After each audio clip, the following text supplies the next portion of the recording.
Shalom, a paz de Cristo, salve Maria Santíssima. Iniciemos nossa celebração litúrgica em nome do Pai, do Filho e do Espírito Santo. Amém. Confesso a Deus Todo-Poderoso e a vós, irmãos e irmãs, que pequei muitas vezes por pensamentos e palavras, atos e omissões, por minha culpa, minha tão grande culpa. E peço à Virgem Maria, aos anjos e santos, e a vós, irmãos e irmãs, que rogueis por mim a Deus, nosso Senhor.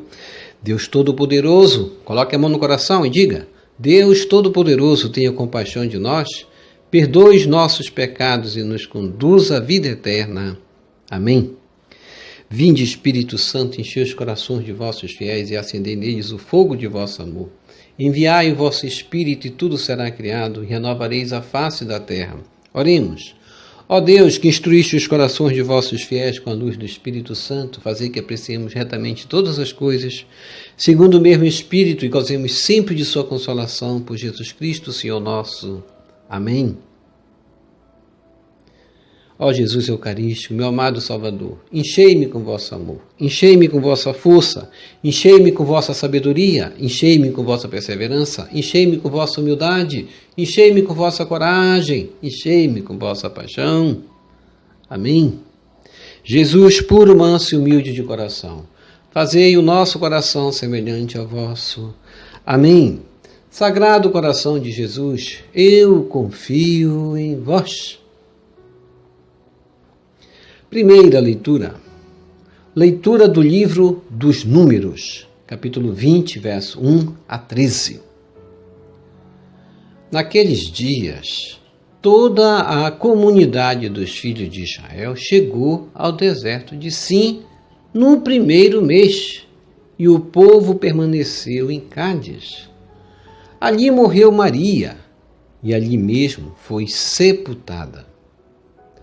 Como não havia água para o povo, este juntou-se contra Moisés e Arão, e levantando-se em motim, disseram: Antes tivéssemos morrido quando morreram nossos irmãos diante do Senhor.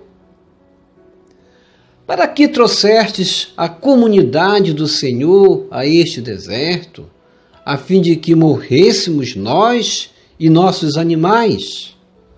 Por que nos fizeste sair do Egito e nos trouxestes a este lugar detestável, em que não se pode semear e que não produz figueiras, nem vinhas, nem romãzeiras, e, além disso, não tem água para beber?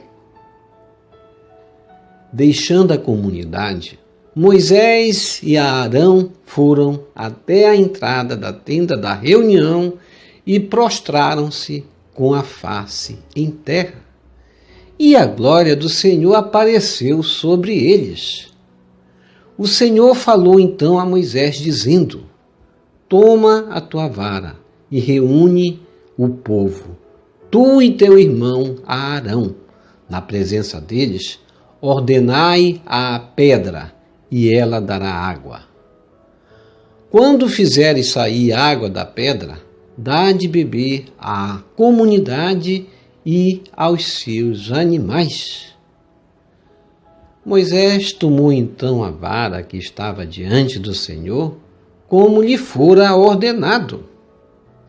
Depois, Moisés e Arão reuniram a assembleia diante do rochedo, e Moisés lhes disse: Ouvi, rebeldes, poderemos acaso fazer sair água desta pedra para vós?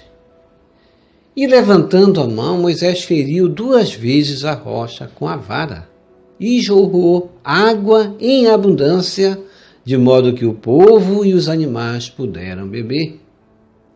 Então o Senhor disse a Moisés e a Arão: Visto que não acreditastes em mim, para manifestar a minha santidade aos olhos dos filhos de Israel, não introduzireis este povo na terra que lhe vou dar.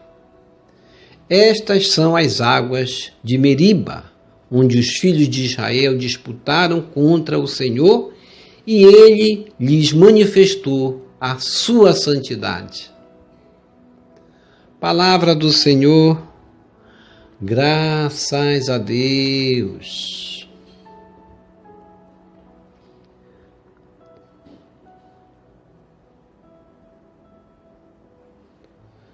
Salmo responsorial, Salmo 94. Oxalá ouvisses hoje a sua voz, não fecheis os corações como em Meriba.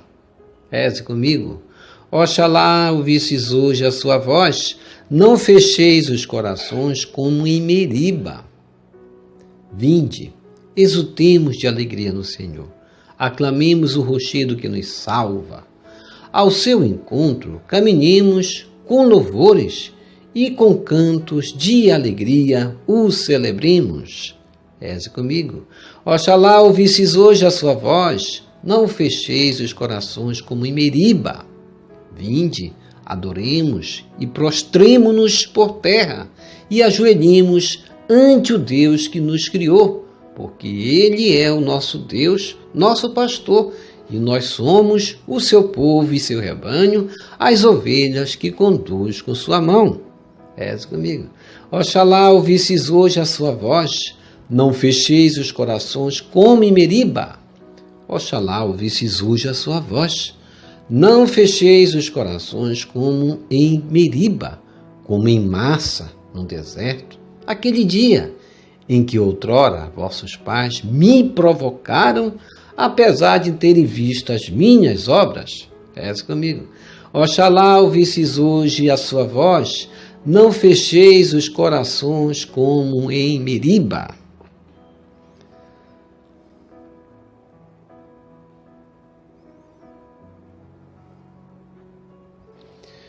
Evangelho segundo Mateus, capítulo 16, verso 13 a 23.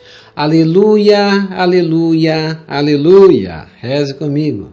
Aleluia, aleluia, aleluia. Tu és Pedro, e sobre esta pedra eu irei construir minha igreja, e as portas do inferno não irão derrotá-la. Mateus 16, verso 18. Proclamação do Evangelho de Jesus Cristo segundo Mateus. Glória a vós, Senhor.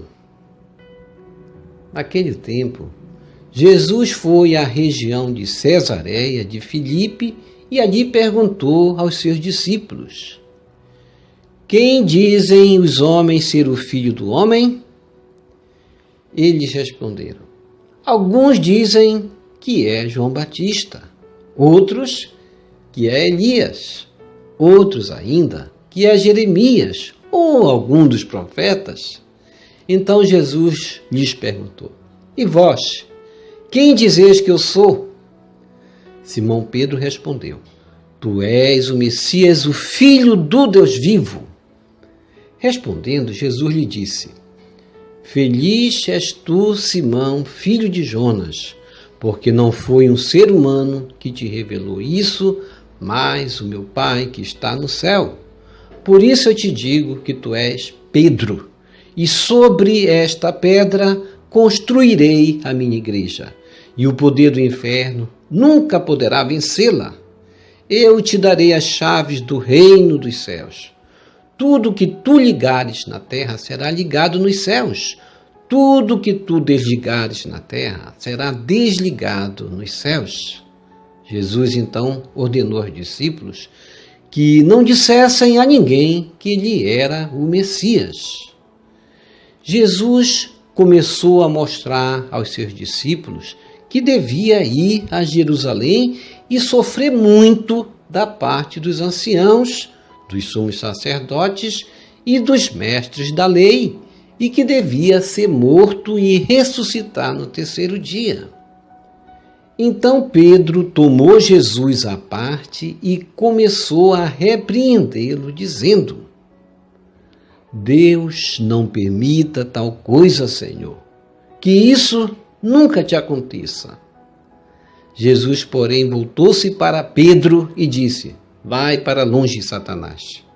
Tu és para mim uma pedra de tropeço, porque não pensas as coisas de Deus, mas sim as coisas dos homens. Palavra da salvação, Glória a vós, Senhor. Que as palavras do Santo Evangelho nos purifiquem e nos perdoe de todos os nossos pecados.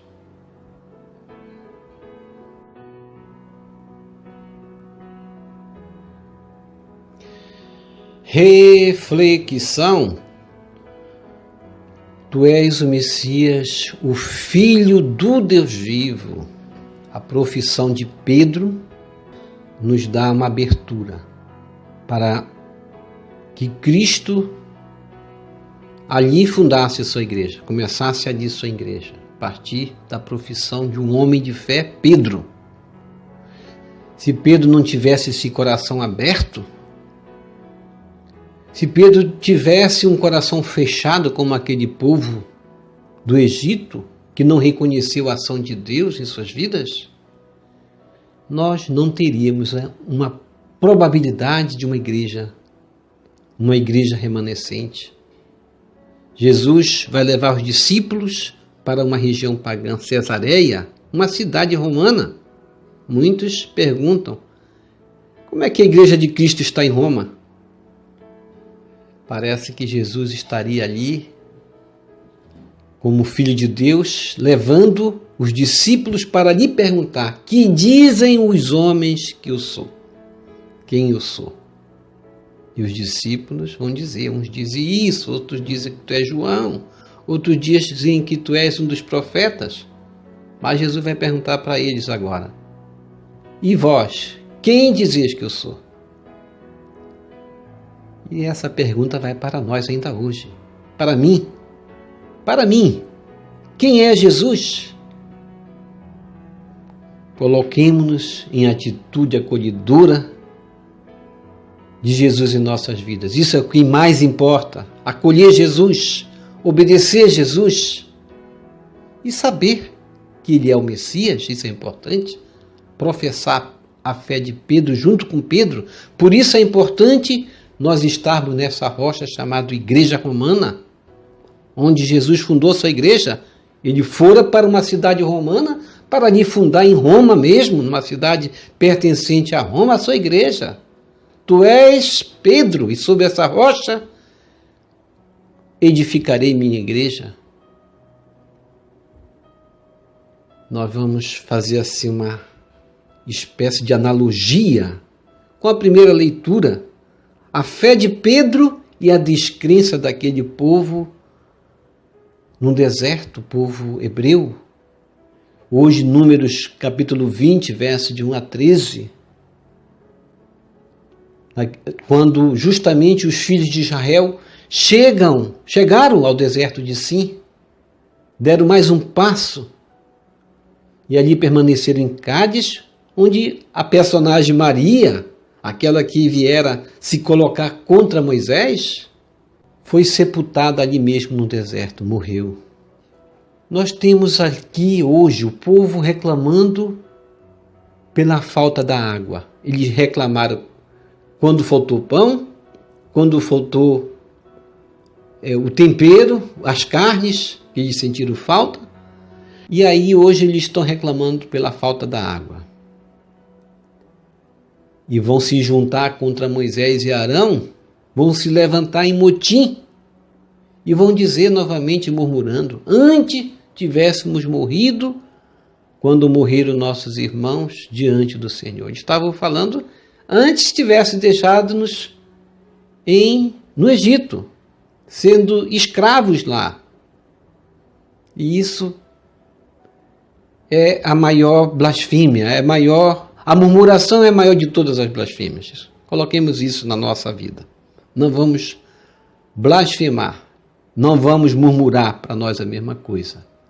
Quando nós murmuramos, nós damos entrada no nosso coração um pecado contra Deus. E esse povo, ele não sabia pedir para Deus. Muitas vezes, a nossa vida é uma penúria de dificuldade porque nós não sabemos levantar o clamor. Vamos colocar aqui o personagem Davi. Vamos ler os salmos de Davi, como nós lemos aqui todos os dias. Vê a diferença daquele que venceu Golias com uma pedrinha para um povo enorme que tinha condições de ser um exército forte, mas era fraco, porque não sabia levantar oração para Deus. Não sabia estar diante de um deserto sem água. Esse povo precisava ainda e necessitava aprender a rezar, a levantar clamores a Deus. Em vez de levantar murmurações, teriam conseguido, com certeza, chegar à terra prometida. 40 anos desgostou-me aquela geração. Nós vimos no Salmo 94, o Salmo responsorial, que é justamente o desgosto de Deus por uma nação que se entrega aos governantes, que se entrega à opressão, que não combate o opressor, ainda tem saudade de voltar para o Egito. Como tem nação assim, não é verdade? Que tem saudade do opressor, quer voltar na história do passado. Isso ofende a Deus. E eles vão murmurar dizendo, não tem água para beber. Esse povo, na verdade, precisava ter confiança em Deus. Não faltava água. Se nós formos analisar aquele pão que Deus desceu do céu, feito maná, aquilo era um alimento espiritual que eles não reconheceram, aquilo daria forças para eles. Assim como hoje a Eucaristia é um alimento espiritual que nos dá força, não é para alimentar o nosso corpo, mas o nosso espírito. Deus estava ali dando um alimento espiritual para eles suportarem o deserto. E da feita que eles murmuraram contra aquele pão, que aconteceu? Eles não passaram mais pelo deserto. Não suportaram as dificuldades. Muitas vezes nós não suportamos mais as dificuldades porque nos afastamos da Eucaristia também. Mas Deus pacientemente, Ele vai dando, por meio de Moisés, a resposta. Toma a tua vara e reúne o povo, tu e teu irmão Arão. Na presença deles, ordenai a pedra e ela dará água. E ali Moisés foi, tocou a primeira vez, tocou a segunda, e a água ali nasceu uma fonte, a fonte de Meriba. Depois Moisés e Arão reuniram diante do rochedo e disse, ouvi, rebeldes, poderemos acaso fazer sair água desta pedra para vós? Vai testar a fé deles. Moisés já sabia que ia sair água daquela rocha. Então o Senhor disse a Moisés e a Arão, visto que não acreditastes em mim para manifestar a minha santidade aos olhos dos filhos de Israel, não introduzireis este povo na terra que lhe vou dar. Estas são as águas de Meriba, onde os filhos de Israel disputaram contra o Senhor e Ele lhes manifestou sua santidade. Deus, Ele manifesta assim a santidade para nós. Oxalá ouvisses hoje a sua voz, não fecheis os corações como em Meriba. Vamos cantar esse hino. Oxalá ouvisses hoje a sua voz, não fecheis os corações como em Meriba. Não vamos fechar o nosso coração. Vamos exultar de alegria no Senhor, aclamar o rochedo que nos salva, é Ele, o nosso Deus. Vamos ao encontro de Deus na Eucaristia, com louvores, com cantos, com alegria, celebrar a Deus. Não vamos ter a celebração da missa como uma celebração ritualística, enjoada, repetitiva.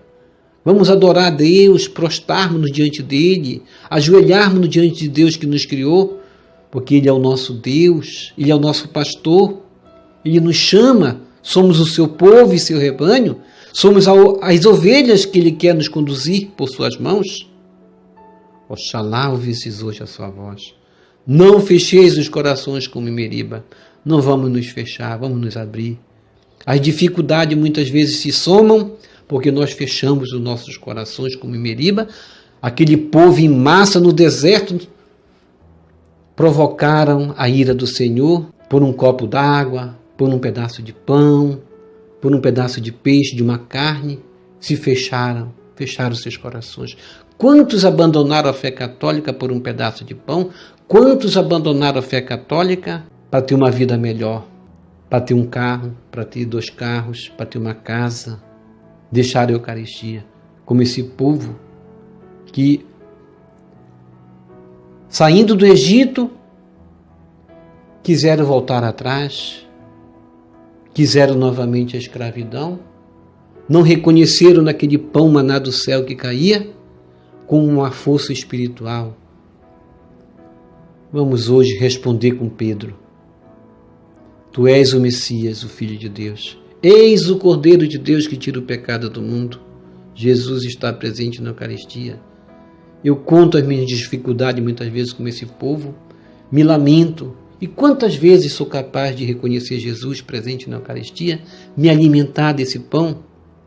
Quando as dificuldades se somam nas nossas vidas, é porque nós nos afastamos do confessionário, nós nos afastamos da Eucaristia e muitas vezes colocamos culpa na igreja quando nossa vida se soma problemas como esse povo no deserto. A igreja Cristo já fundou, dizendo a Pedro: Tu és Pedro, tu és a minha igreja. E o poder do inferno nunca poderá vencê-la. O poder do inferno nunca poderá vencer a nós que somos católicos. Mas nós damos brecha para o inimigo quando não reconhecemos no pão o maná do céu, que é Jesus presente na Eucaristia, nos afastamos da igreja. Então vêm os problemas e nós entramos em outras denominações que negam Jesus presente na Eucaristia, que negam Pedro ser o chefe da igreja, que negam Roma, a igreja romana, ser a igreja de Cristo. Vamos hoje mergulhar em nós mesmos e nos culpar por todas as dificuldades que passamos, como esse povo no deserto deveriam se culpar a si mesmos e não culpar a Deus. Era simples, era só pedir e clamar: Senhor, dai-nos água, faz jorrar água aqui nessa pedra. Deus faria, mas eles foram longe demais. Foram longe demais. Foram como esta comunidade representada ali em Pedro, que vai dizer: Deus não permita tal coisa, Senhor, que isso não te aconteça. As primeiras comunidades não entendiam por que Jesus Cristo fora crucificado, por que Jesus Cristo morrera daquele jeito. E Pedro vai ser um desses também, que embora encarregado para ser o chefe da igreja, tinha falhas, sim. O chefe da igreja tem falhas. O líder da igreja tem falhas. Ele pode falhar numa palavra sua, como Pedro falhou ali, ao dizer: não permita Deus isso para ti. Embora de bom coração, porque ele queria Jesus vivo do lado dele sempre. Mas Jesus voltou-se para Pedro e vai dizer: vai para longe, Satanás. Tu és para mim uma pedra de tropeço, porque não pensas as coisas de Deus, mas sim as coisas dos homens. Tenhamos cuidado. Tenhamos cuidado também para não sermos uma pedra de tropeço, causa de fracasso da igreja. Cristo fundou a igreja, e aquele que se levanta contra a igreja é o anticristo. Vamos ter cuidado, vamos pedir o socorro de Deus nas nossas vidas, vamos pedir o socorro de Deus, clamar a Deus, mas jamais vamos murmurar contra esse Deus que nos quer tão bem e é capaz de dividir o mar vermelho, fazer água sair de uma rocha, de uma pedra, é capaz de nos dar o maná do céu, é capaz de tudo de bom.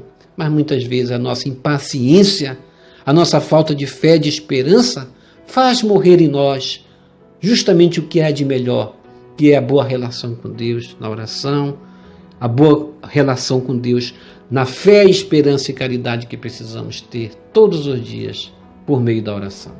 Ó Jesus Mestre, em resposta à tua pesquisa, Pedro diz: Tu és o Messias, o Filho do Deus vivo. Bom começo. Mais tarde, Pedro deverá testemunhar sua verdadeira entrega ao teu projeto. Ainda assim, tu lhe confias a responsabilidade por tua igreja. Ajuda-nos, Senhor, a te conhecer e amar sempre mais. Amém. Vamos receber Jesus presente na Eucaristia de forma espiritual, rezando a oração Hóstia Celestial. Ó Hóstia Celestial, enche o meu corpo com o alimento de que necessito, preenche minha alma com a presença divina de Jesus Cristo, dai-me a graça de cumprir a santa vontade de Deus, enche-me com a paz e a calma que vem da vossa santa presença, nunca me deixe duvidar da vossa presença na Eucaristia, ajude-me a aceitá-lo em corpo e alma, e que pela Santa Eucaristia, as graças derramadas sobre mim, ajude-me a proclamar a glória de nosso Senhor Jesus Cristo. Purifica meu coração. Quando eu receber o grande dom da Sagrada Eucaristia, que a minha alma se abra e se santifique, concede-me as graças e favores que concedes para todos os filhos de Deus, e concede-me a imunidade do fogo do purgatório. Amém. Amém e amém. Já rezou o rosário hoje? Vamos rezar o rosário da Chama de Amor do Imaculado Coração de Maria. É o único rosário completo com a súplica da Chama de Amor do Imaculado Coração de Maria. Uma promessa de uma aparição maravilhosa na Hungria em 1961 do próprio Jesus Cristo, que apareceu face a face a uma vidente chamada Elizabeth Kilderman. E ele revelou, e Nossa Senhora apareceu também, e foi revelado aí a uma humilde serva do Senhor, numa aparição que essa alma privilegiada tivera, que a cada Ave Maria, assim rezada, com a súplica da Chama do Amor do Imaculado Coração de Maria, nós cegaríamos o maligno. Então vamos cegar o maligno, não somente em relação a nós, mas em relação ao mundo. O mundo hoje está sendo, de uma forma tenebrosa até, invadido pelo pecado. Então vamos rezar e fazer conter a ação do maligno por meio da chama de amor. Nossa Senhora disse que se combateria a força do ódio com a força do amor. O fogo do ódio seria apagado com o que chama? Com a chama do fogo do amor, que é a chama do seu Imaculado Coração de Maria, a chama do Espírito Santo que vem por meio dela. Por meio dela veio Jesus. Só por meio do seu coração também, que nos virá também o Espírito Santo. Obrigado por sua preciosa participação. Deixa aqui embaixo seu like, inscreva-se, toque no sino das notificações. Compartilhe esse vídeo com as suas redes sociais, com seus queridos, com seus amigos. Deixe os seus comentários para nós rezarmos por você e pela sua santificação, pela sua conversão. E que o Senhor nos abençoe a todos. Shalom, a paz de Cristo. Salve Maria Santíssima!